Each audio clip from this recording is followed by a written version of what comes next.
noche, Margarita, lека noche, signorita, утре пак ще ти пея за нашата любов. Лека нощ, Маргарита, лека нощ, синьорита, утре пак ще ти пея за нашата любов. Не се сърди, че аз те будя от сън и знай, че само те обичам аз.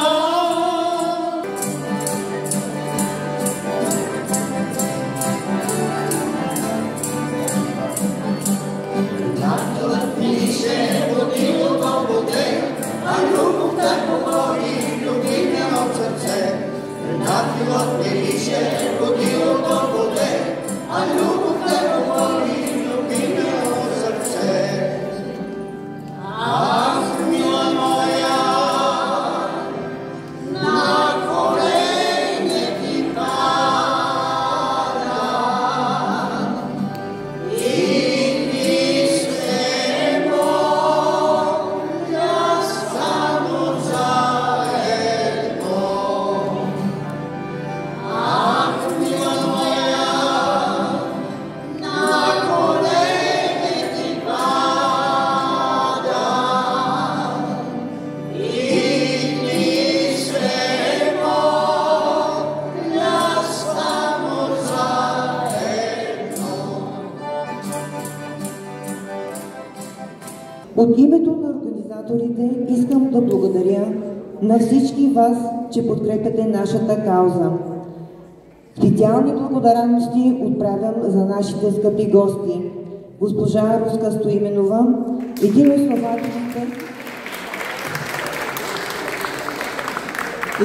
основателите и първи солист на ансамбъл Пирин, заслужил артист на България и почетен гражданин на Благоевград.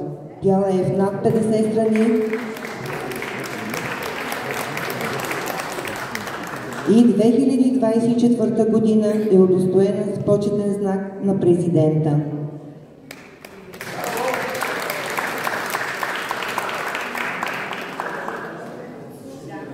Госпожа Кирилка Димитрова, акушерка по образование и писател.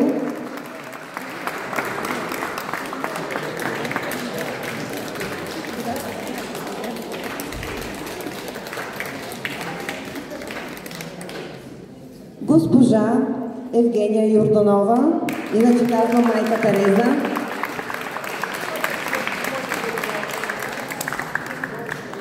Господин Станислав Стинчев, заместник кмет на община Благоевград по култура, спорт и туризъм. И специални благодарности на нашите гости от Гърция, образователен етнографски клуб Ван Вакофито, префектура Серес и образователна фолклорна група от село Кимиси, префектура Серес. Те ще участват в музикалната ни програма.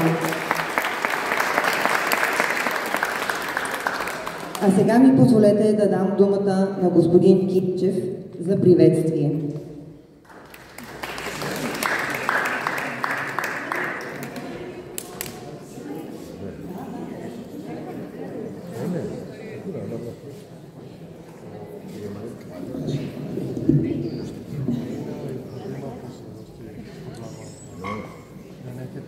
Значи, първо добре дошли на всички.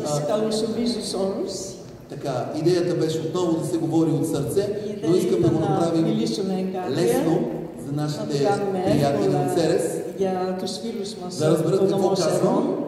Затова ще си позволя да прочита приветствието от мое име, от името на господин Методи Бойкушев, кмет на община Благоевград и името на всички почитатели на движение и жилища.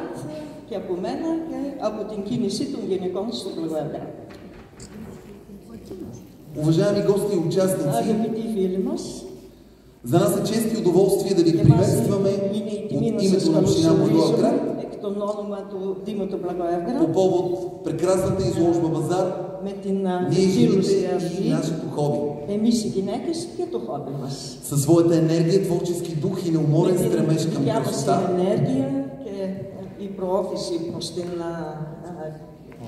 вие показвате, че хобито не е просто занимание в свободното време, а израз на личността, вътрешния свят и силата на жената. Тази поредна ваша инициатива е прекрасен пример как чрез споделени интереси и вдъхновение се създават общности, изгражда се култура и се поддържа жив духът на нашето общество.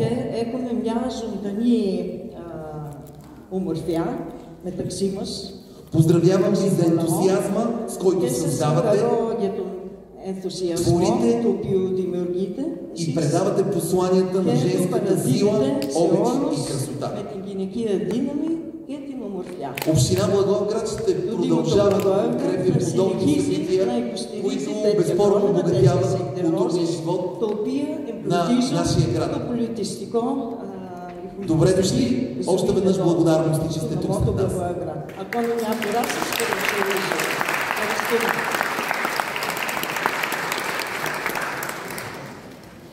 Благодаря за прекрасните думи. И тази инициатива започна преди 3 години съвсем спонтанно, но вече трета поредна година се прави и смятаме да стане традиция. Κάθε ένα χρόνο κάνουμε αυτή η εκδήλωση και νομίζουμε ότι θα συνεχίσει και τα επόμενα χρόνια. Οπότε σε λίγο θα σας προσκαλέσουμε από το Πολιτιστικό Σύλλογο του Вамакофито. А сега ще поканя нашите гости от Гърция, образователен етнографски клуб Вамакофито, префектура Серес, за музикален поздрав.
Благодарим за прекрасното изпълнение на нашите гости от КИМИСИ. И сега нашата програма продължава с кратка информация, какво сме ви приготвили. За вашето приятно прекарване има лека почерка, за която изцяло се погрижиха нашите приятели и благодетели.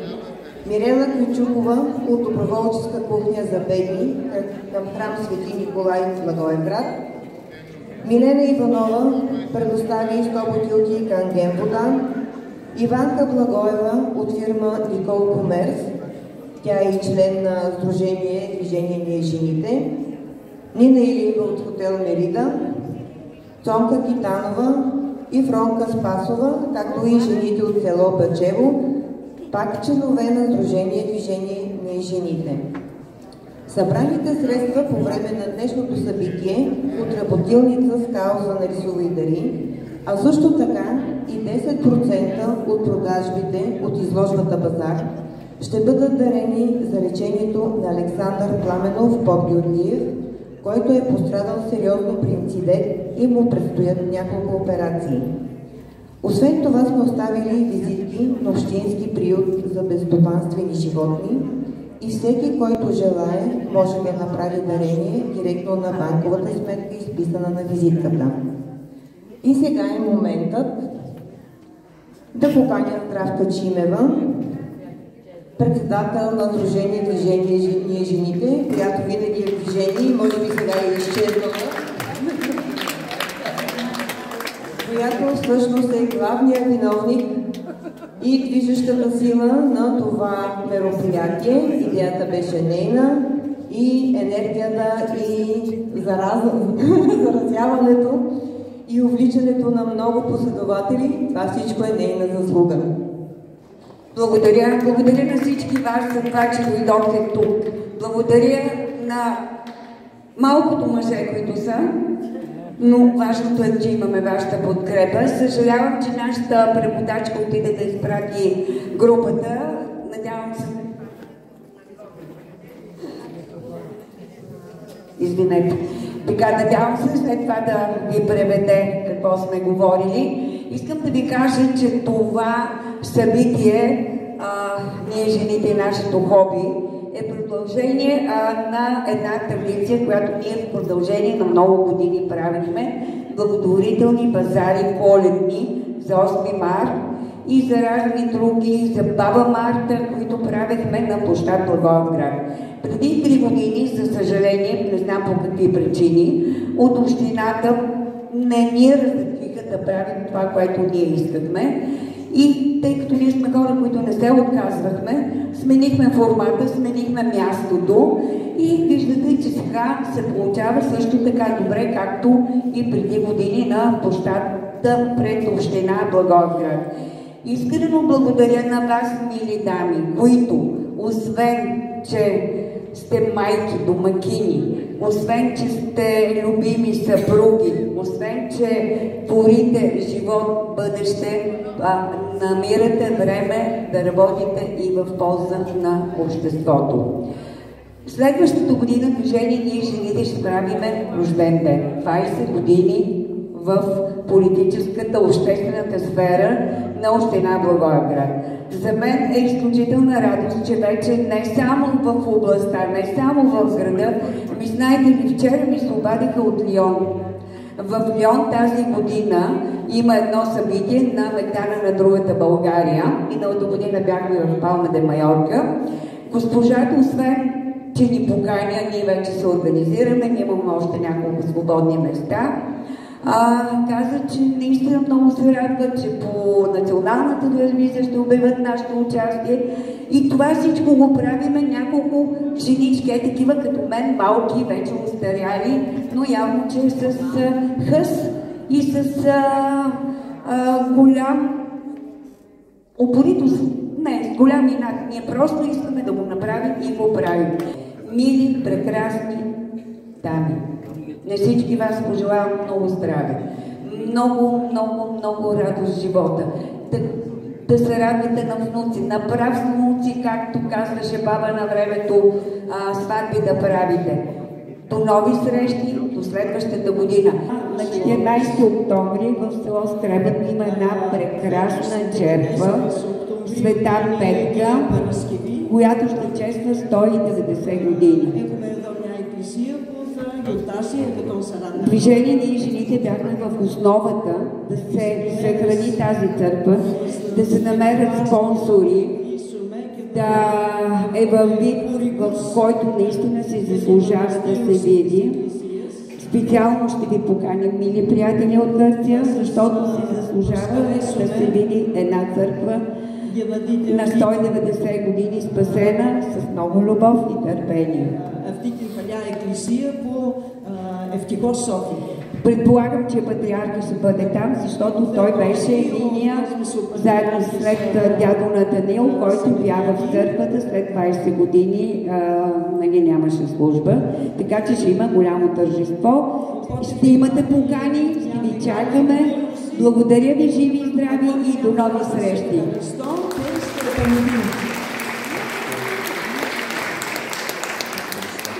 А сега, преди да се отдадем на изкуство и на похапване, ще поканя фолклорна група Бисери за последен финален поздрав от програмата ни с ръководител Мила Богданова.